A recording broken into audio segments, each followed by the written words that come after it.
Welcome to the double shot, double collar, double trouble, double Tim Tams. I've got a value pack of Tim Tams I've nearly smashed.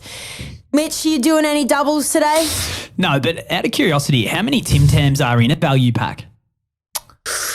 Look, I would know, but I've polished it off and it's now in the bin. Double-digit quantities of Tim Tams in the last 10 minutes you've been waiting for me to sign on. Oh, I had a study group in the office yesterday, or a few days ago on Sunday, and they left a bunch of Tim Tams there, and I've just polished them. But I've eaten way too many Tim Tams the last few days. I feel very ill. Hey, speaking of Tim Tams, I don't know if you saw in the news cycle over the weekend, but in Logan, which is a government area in southeast Queensland. Yeah. They were trialling a service called Wings that Alphabet or Google's parent company operate. Yes. Whereby they do drone deliveries, and they were dropping to the tradies on job sites in Logan packs of Tim Tams. I was thinking that's a very nice gesture, but I'm not a tradie. I've done a few days on the job site labouring through uni, and the last thing you'd want is a Tim Tam, you would have thought, a melted old smeared Tim Tam. So Mate, that's Australian, and you've smeared the good name of the Tim Tam to the Australial tradie. That's a more feet up on the couch type of treat. Oh, I'd be gunning for a cold drink or a maybe an ice break coffee. I see the tradies love these days. So. Oh, I used to smash double espresso dare ice coffees like they were going out of fashion. I'm actually surprised they haven't got a gig on this podcast before, considering it's called the Double Shot. Wait, next week, I think I'm still hanging around. We're we're having the iced coffee edition of the Double Shot. Okay, we'll both bring our favourite iced coffee brand done to the pod. Little review. Drink it. A bit of feedback, a bit of a review, and where your best memory was drinking it, because you probably do have a pretty good memory. But I remember, how good. Sorry, I'm skipping ahead to next week, but just a good old-fashioned Farmers Union in the carton. Yeah. So good. Absolutely chockers so good. for sugar. Well, we've if we haven't lost all the listeners yet, thanks very much for having me. But speaking of consumer goods, Alex, imports. And not the NBL type, because they're not very good at the moment, apparently. The imports in the basketball teams here. But it looks like we're buying some things. I found this actually very I found this very funny. My dad's wife is she's Chinese, and she loves to go shopping. She loves to buy things on Amazon. And so I got an email last week from my dad, Fin Review article, and it says imports from China smash a record in August of $10.6 billion. And he said, Maggie in action. So she's done all this shopping straight from China, she's single-handedly driven imports up, you reckon? That's right. That doesn't surprise me. Yeah. I thought it was so funny. Pretty massive number though. So Australia imported $10.6 billion worth of goods and services, whatever services are, from China in the month of August. Wow. And that, my friend, is the largest haul from a single country on record, more than Japan, more than the United States, and even the United Kingdom combined. Wow. It's an absolutely massive number. And if you sort of look back, we've got some of the data for every month going back to the start of 2019. I mean, it's smashing pre-COVID levels, which seem to be sort of in the vicinity of like just under $7 billion.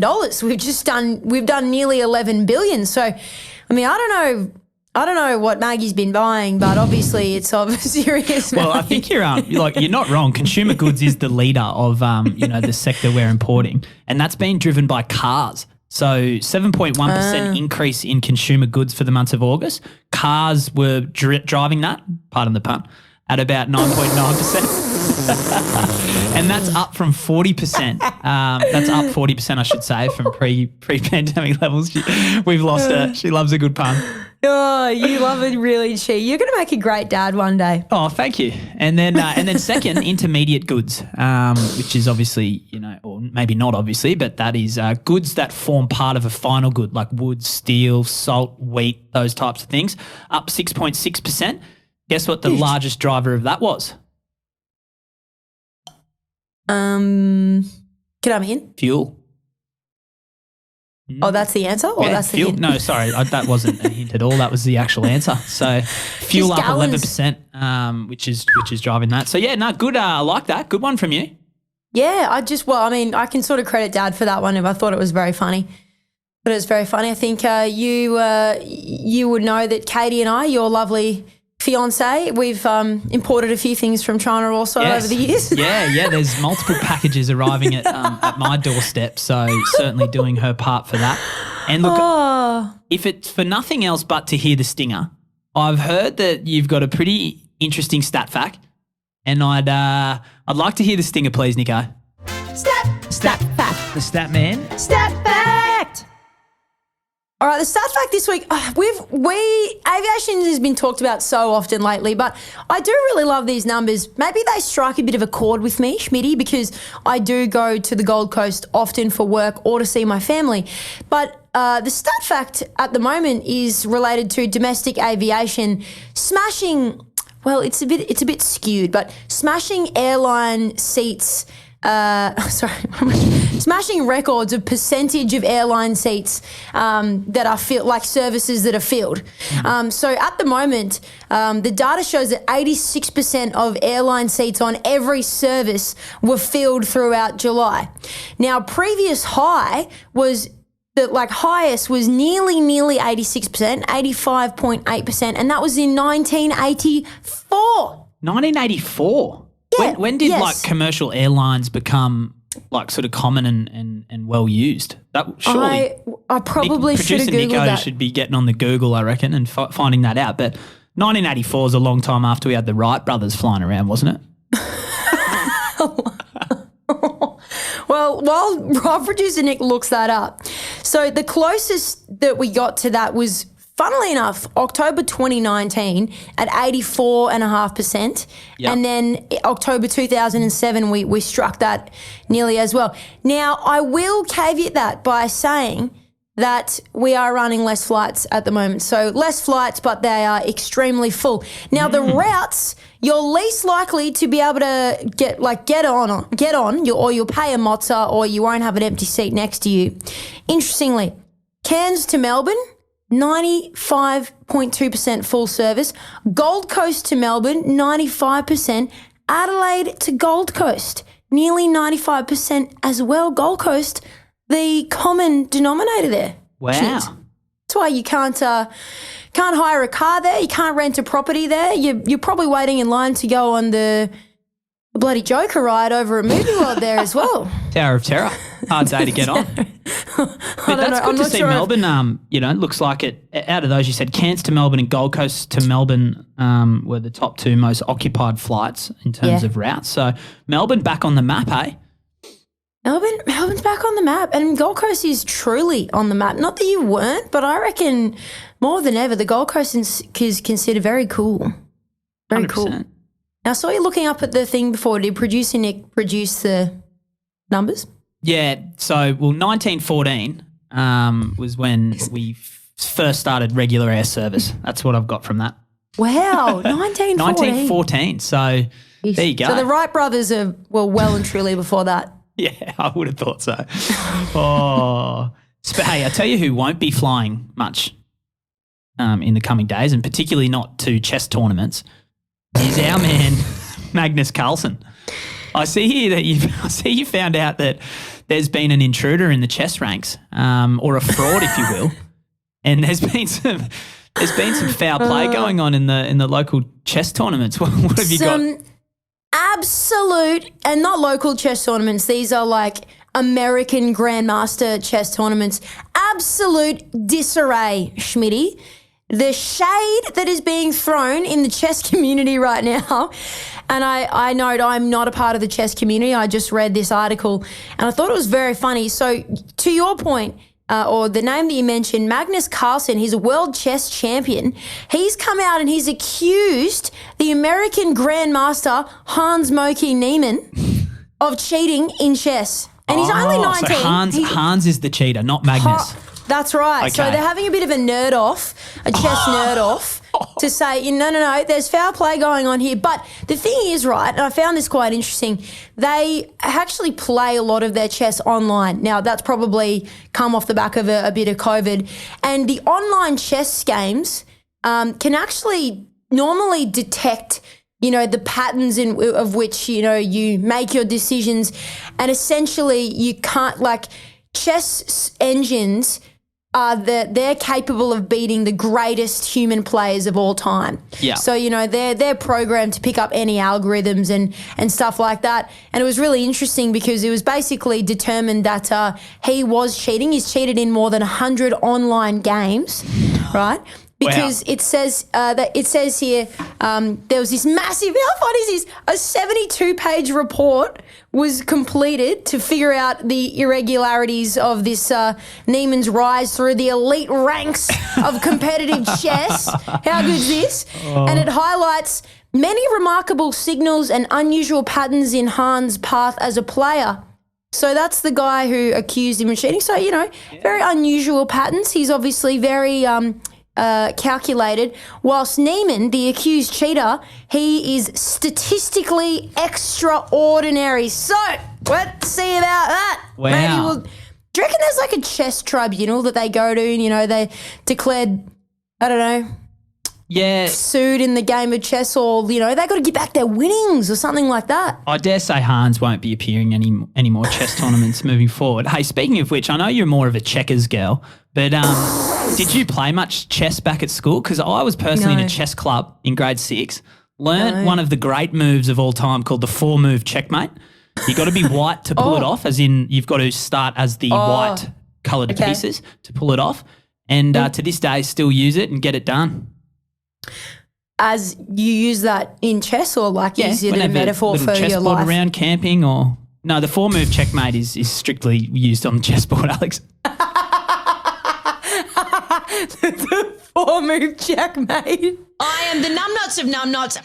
No, I get that, but I just thought, Schmitty might be taking this down another path where he's trying to 4-move checkmate all the people that he comes in negotiations Off with the of record. some description. Off the record, off the chessboard. No, Mitch, to answer your question and end this segment safely end this segment, no, I did not play chess, and I am more of a checkers girl. All right, Schlingers. Big news out of Dubbo. So Matthew Wright, the Dubbo councillor, is leading a campaign to trial 3D printing. Now, I know that we've discussed 3D printed houses on this program multiple times before. Both James and you, and you and I, no doubt. But it's looking like it's becoming more of a reality, and the benefits seem quite compelling. So they're saying that a 3D printed house, which is obviously a house constructed by the use of exclusively 3D printed materials, can save up to 50% on costs, reduce the amount of time to deliver, and could potentially go a long way to filling a huge gap in what we've talked about, endlessly, in that Australia is having a huge housing crisis at the moment with supply. Question, would you live in a 3D house? What's your thoughts on it? Well, Mitch, looking at these show notes, and we've got that 3D printed house in Germany, super modern. It looks architecturally designed, and it looks like it's this expensive curved stone, and I have not seen inside. The answer, based on one 2D picture, is yes.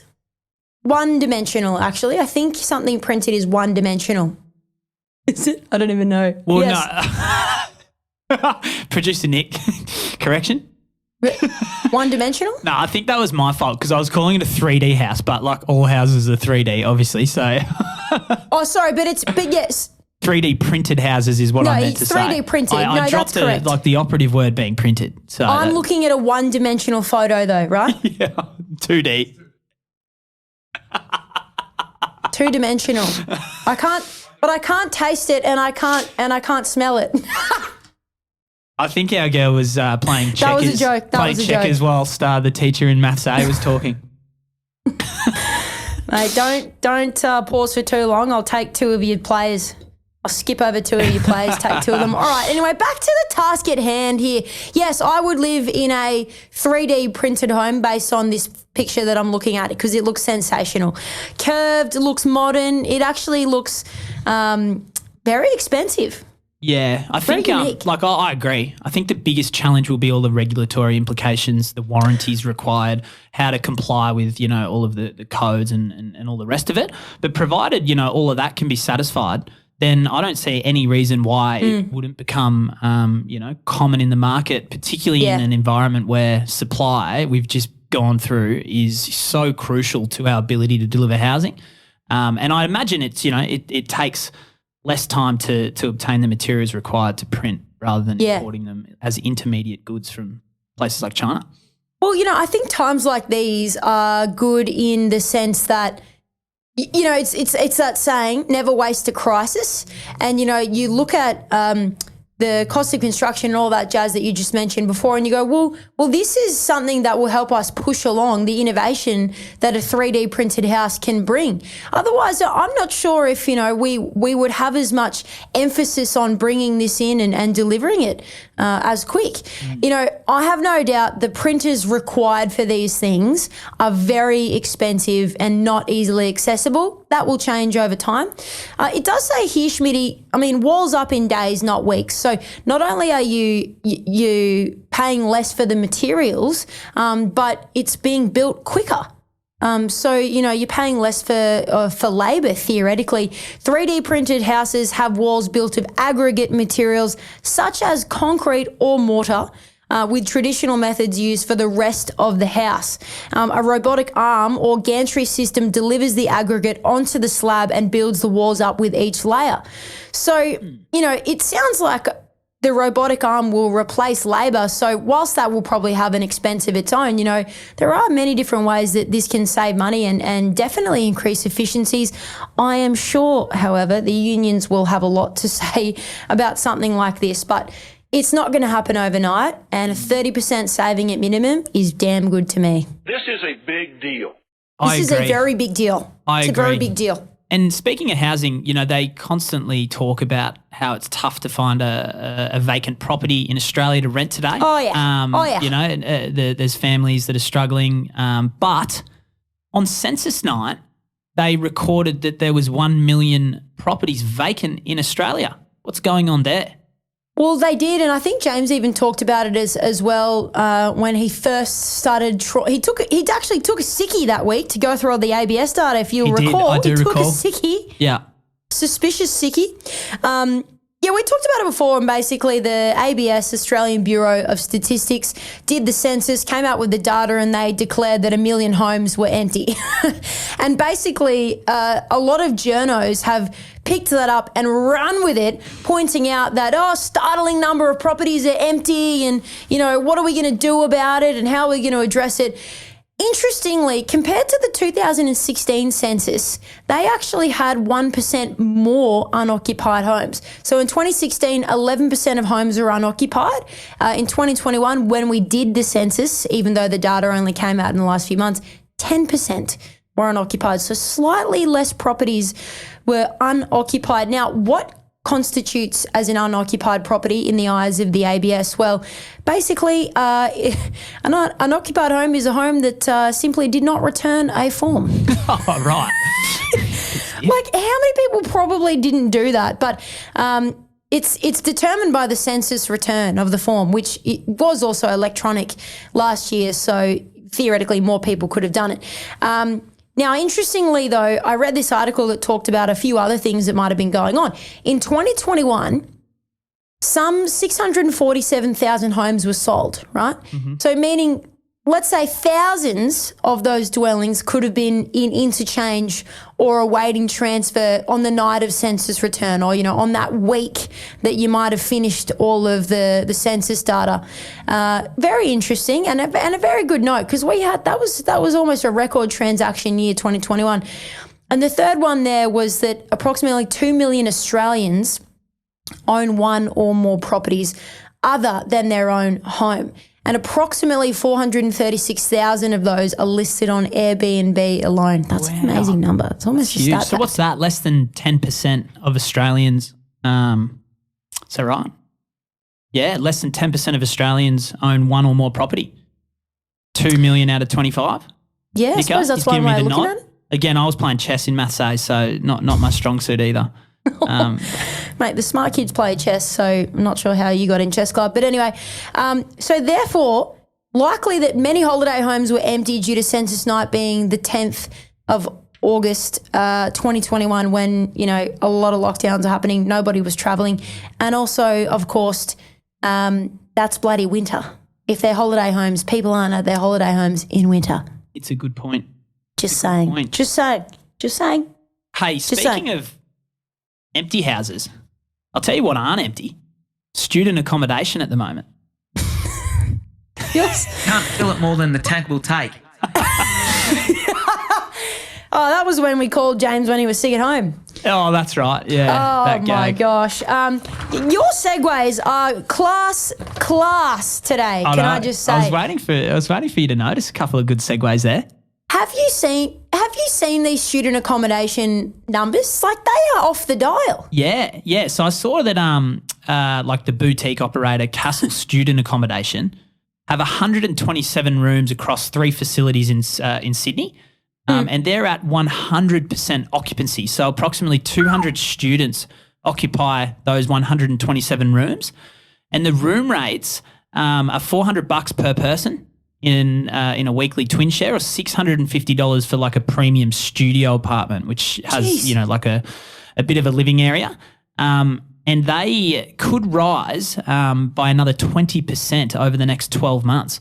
So I think, like we're starting to see that, inner city unit accommodation creep back up to where it was prior to that, COVID levels where people abandoned in the capital cities. So yeah, interesting to see that it looks as though occupancy is certainly up for that type of accommodation around, universities and things like that. Can I just say, room rates $400 per week per person in a twin share. So that room's getting $800 a week between 2 students. That is insane. I live in a sort of inner city suburb that's about 5 k's from Melbourne CBD, and you could rent a very decent 1-bedroom apartment for $400 a week. Like, let alone $800 a week, like you would be able to get a townhouse, like something very swanky. Now, that's comparing Melbourne to Sydney, but, Sydney's a different ballgame, and I guess some of these students are pigeonholed into being really close to their university, so they got to take that convenience over maybe a cheaper option further out. Now, it was interesting here because further in that report, they talked about although the international student enrollments are yet to reach their COVID-19 peak, the monthly visa applications have well surpassed the pre-pandemic levels. So the visa applications are basically the start of the key chain, the domino effect that will then go into that student accommodation and further come into our private rental market. Well, I think it's other things. Like, it does make sense that they're forecasting, further price increases, because I think JLL surveyed what they call the purpose-built student accommodation sector, which is comprised of about 68,000 beds, so to speak. And they were reporting that that's at like normal occupancy levels, which is around that sort of 80 to 85% mark. So imagine when international students start filling in, that's going to far exceed what's normal, whereby we'll be at an undersupply. And I can understand that prices in that sector will continue to experience upward pressure. Madness. And I'd say, a lot of those students will have to seek alternative accommodation that's not student and whatnot. And I guess that is relevant to the vacancy rates that we talk about. And some of our lovely listeners complain we don't give the West Side Perth enough love. Yeah. So in talking about rental rates and people looking for places to live, interestingly, I'll segue, you take over because Perth is your baby, but Perth's rental market skidding to a 12-year low. As at the end of September, so not right now, but a week ago, whatever, rental properties on the market in Perth stood at 1,675.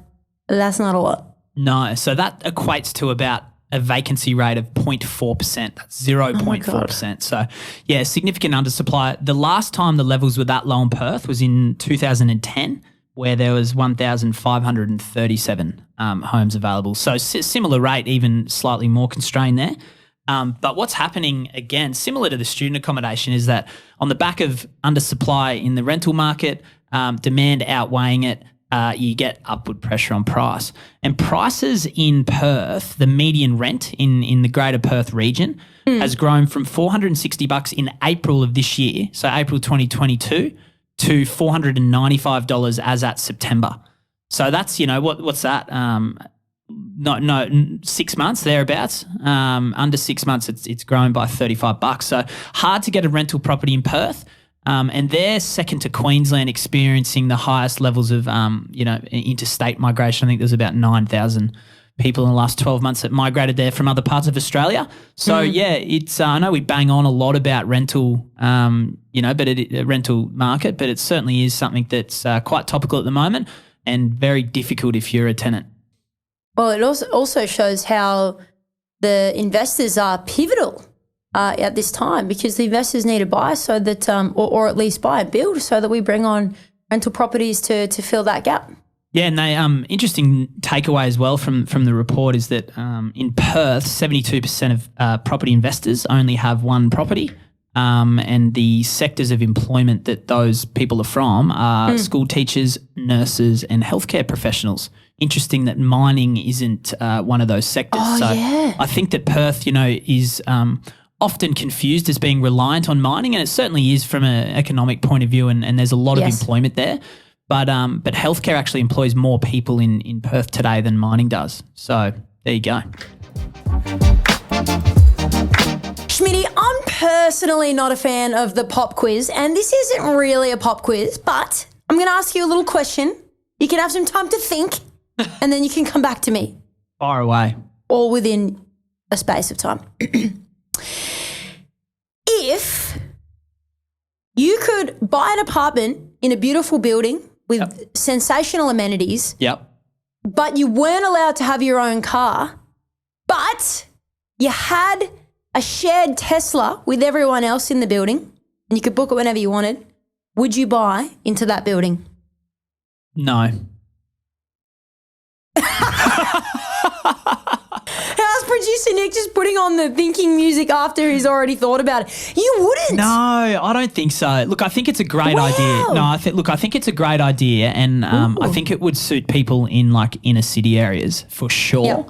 But for me, as a surfer, as a person that plays golf, like I am quite reliant on the storage in my car and also the ability to spontaneously get in it and drive somewhere. I don't I'm sure that you can order it, but like, what if it's not available? What if someone else is using it?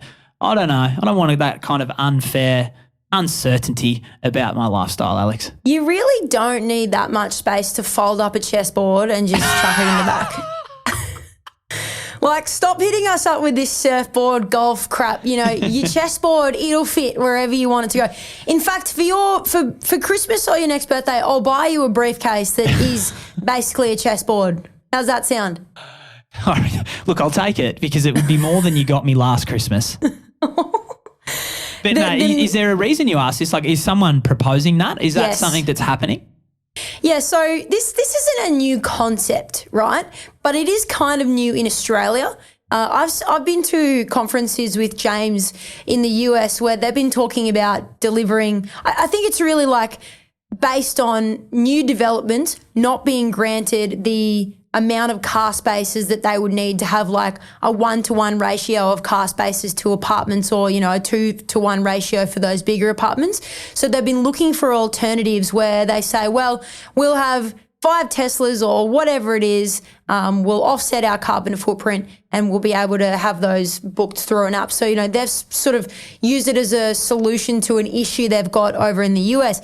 Here, there's a developer by the name of Top Spring, Australia, and they're trying to basically make this a part of a massive residential development offering at the moment, a $500 million development in St. Leonard's, which, as I understand, is not in a city, but it's quite built up. But this is a very big development. They're proposing some 330 units to be built. And their green initiative is all about this shared mobility that is actually outsourced by another company called Outbound. So basically it's all done on an app. The fees come out of their body corporate, which I, think it would cost a little bit more to have in your body corporate. So there's fees associated with using the Tesla service? Yes. So you pay body corporate it's anyway, included right? In your body Look, it makes sense. I know it doesn't work for me personally, but I think that's fantastic initiative and also beneficial to the developer as well. If you're not occupying space for, car infrastructure like parking and driveways and garage doors, you're going to save on costs, and you're also potentially going to be able to maximize yield or replace that with like pretty decent amenity that buyers and residents can benefit from. Like it'd be cool if instead of having a car park, you had, a fully serviced gym underneath it, or those theatre, that type of stuff. So no, look, I think it's fantastic what they're doing. For me, probably not their target, demographic, but how about new? In a city for sure, I reckon. Yeah, that's right. I think too, like parks are kind of dead space. So yeah. They are, but they're not. And like, it's sad to actually consider how many hours of the day we actually use our car, for the cost of what we pay to own one. I drive to work in 40 minutes, and I'm at work for 8 hours, and then I drive home for 40 minutes, that space out of the day, out of the week or whatever. It's just like a bit of a sitting duck. But anywho, you wouldn't do it. So there you go. Maybe we should need to get you like a fold away surfboard. Like you just fold it up, click it in. 3D. Bob's your uncle. Could just get 3D printed one every time you needed it. What are you made of money? Jesus Christ. Schmitty, as usual, you and I just have such a blast. We love to go overtime. That's why we end up working extremely late most nights, because we've just had a bloody ball. But you wanted to part with the people, just a bit of information on the great refinance that's going on before we leave the people. Yeah, so Standard & Poor's, or S&P, who are a global ratings agency that people might be familiar with, they've just released a report. It's a residential mortgage-backed securities report, and it looks into, what's happening in the lending area. And what they've observed is that non-bank lenders are starting to climb up, the ladder as far as their share, as opposed to your ADIs, or authorised deposit taking institutions. So when you say non-bank, you mean like these sort of second and third tier guys? Yeah, so basically like non-bank lenders are just those that are financial institutions that don't take deposits, as opposed to like your NABs and CBAs, who are an authorised deposit-taking institution who actually are able to receive deposits. So they often are referred to as your second and third tiers, First Mac being one of those, Resi Mac, Athena Home Loans. They're the types of examples of non-bank lenders. But the reason I think they're climbing up the chain is it makes sense, right? There's, tough interest rate environments. People are searching for a better deal, with inflationary pressures on household budgets, and are seeking, to flock away from those, main lenders to get a better deal. So that they now have 50% of new loan business, nice. the non-bank lenders, and have been as low as 30% in the past. So certainly climbing. But interesting, the report also touches on that currently, or as at the second quarter of 2022, arrears on mortgage repayments was at an all-time low of 0.64%. So, and that was only in the second quarter of this year. So we're still in a pretty safe position as far as, the mortgage stress that's being talked about in association with these interest rate rises. Some people forecasting that we're through the thick of it, particularly the RBA only increasing by 0.25% last month, would suggest that some of those economists are sort of, are correct. Either way, 0.64% of loans are in arrears. So how about that? So low. Look, I'm glad. I'm glad you brought something to the podcast this week because, you know, as interesting as my chess world in disarray note was, I think this is ultimately the information that our listeners come to listen to. So thank you. Beautiful. Well, look, you did touch on that. We've been going for quite some time, and if there's people still listening, thank you very much for having me. Alex, thank you for having me, and I guess I'll be back next week. You'll be back next week. All value packs of Tim Tams will be gone because we'll have eaten them. So if you'll excuse me, I'm going to go just look for those last two that I swore off I wouldn't eat till tomorrow. You enjoy that. Thanks for listening to another episode of The Double Shot with your favourite cousins, Alex and James Fitzgerald. If you've got a burning question or something we absolutely need to talk about on the pod, please write to us. Both of our emails are in the show notes. For little real estate tidbits and a little bit of banter, okay, a lot of banter, you can follow us on the gram. Our handle is thedoubleshot.podcast. That, my friends, is thedoubleshot.podcast. Until next time, think of us when you sit back and sip your next double shot.